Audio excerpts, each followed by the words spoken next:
ఓం శాంతి. ఒక పండితుడు నది ఒడ్డున నివసించేవాడు.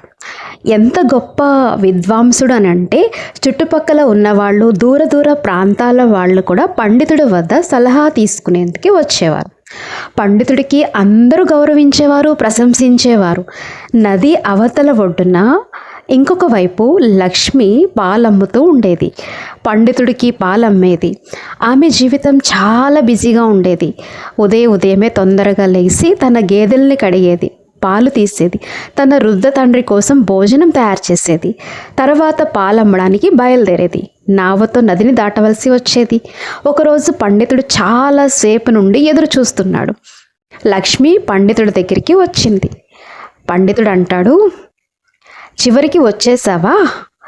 ఉదయం నుండి నేను నీ కోసం ఎదురు చూస్తున్నాను. రేపు నుండి సూర్యోదయం కంటే మొదటనే పాలు తీసుకురావాలి. తర్వాత రోజు తొందరగా నది ఒడ్డుకి చేరుకుంది. కానీ నావికుడు చాలా ఆలస్యంగా వచ్చాడు.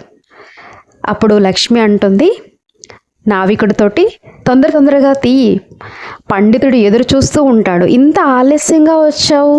పండితుడు ఫిర్యాదు చేశాడు, లేటుగా వచ్చావు, ఏమైంది అని లక్ష్మి నావికుడితో అంటుంది. లక్ష్మి పండితుడి వద్దకు వెళ్ళి క్షమించమని అడుగుతుంది. పండితుడు అంటాడు, ఏమైంది? పండితుడు గారు, నావికుడు ఆలస్యంగా వచ్చాడు. లక్ష్మి అంటుంది, క్షమించమని అడుగుతుంది. ఆ సమయంలో పండితుడు మూడు మంచిగా లేదు, అందుకని అరిచేస్తాడు. మాటను పెడచెవ పెట్టే ధైర్యం నీకు ఎలా వచ్చింది లక్ష్మి అని పండితుడు లక్ష్మిని కోప్పడతాడు. నేనెవరో నీకు తెలియదు అని అనగానే లక్ష్మి ఏడ్చేసింది. పండితుడు అంటూనే ఉన్నాడు, నేను ఎంత గొప్ప విద్వాంసున్నో తెలుసా? నువ్వు ఒక సాధారణ స్త్రీవి. నాకు చాలా విషయాలు తెలుసు. ఆ నది జీవితపు నది. అందరూ రామ రామ రామ అంటూ జీవితపు నదిని సురక్షితంగా దాటివేస్తారు. లక్ష్మి పండితుడి విషయాన్ని చాలా గంభీరంగా తీసుకుంది. చాలా సంతోషంగా పండితుడి వద్ద వీడుకోలు తీసుకుని తనలో తాను ఇలా మాట్లాడుకుంటుంది, పండితుడు ఈ విషయం నాకు మొదటనే చెప్పి ఉంటే బాగుండేది అని. తర్వాత రోజు లక్ష్మి సూర్యోదయం కంటే ముందే పండితుడి ఇంటికి చేరుకుంది. ఆమెను చూసి పండితుడు వ్యాకులత చెందుతాడు. ఎందుకంటే అతడు నావికుణ్ణి చూడలేదు కదా. నువ్వు నదిని ఎలా దాటివేశావు అని ఆశ్చర్యంతో లక్ష్మిని అడుగుతాడు. లక్ష్మి నవ్వుతూ, మీరు నాకు నిన్న శిక్షణ ఇచ్చారు. రామ అనే పేరుని జపం చేస్తూ నదిని దాటివేయడం నేర్పించారు కదా, నేను అలానే చేశాను. ఇది అసంభవం అని పండితుడు గట్టిగా అంటాడు. మళ్ళీ నువ్వు నదిని నా కళ్ళ ముందు దాటి చూపించని ఆదేశం ఇచ్చాడు. లక్ష్మి అలానే రామ రామ రామ అంటూ జపిస్తూ మళ్ళీ నదిని దాటివేసింది. చాలా సురక్షితంగా దాటివేసింది. పండితుడు రామ అని జపిస్తూ అలానే ప్రయత్నం చేశాడు నదిని దాటడానికి. కానీ దాటుతున్న సమయంలో తన యొక్క పంచెని సరి చేసుకోవడం మొదలుపెట్టాడు. అప్పుడు నదిలో పడిపోయాడు. లక్ష్మి వ్యాకులత చెందింది.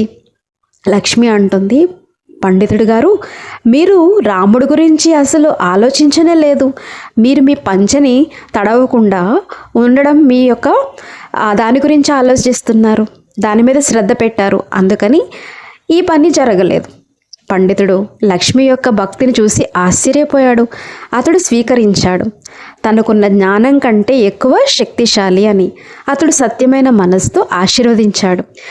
ఈరోజు కథ యొక్క ఆధ్యాత్మిక రహస్యం, ఎవరైతే కేవలం జ్ఞానాన్ని చెప్తారో వారినే పండితుడు అంటారు.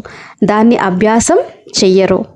మనము పండితుడి వల్లే కావద్దు. మనము ఇతరులకి ఏదైతే చెప్తామో దానిని ఆచరించాలి. చెప్పడం చేయడంలో తేడా ఉండకూడదు అని బాబా మనకి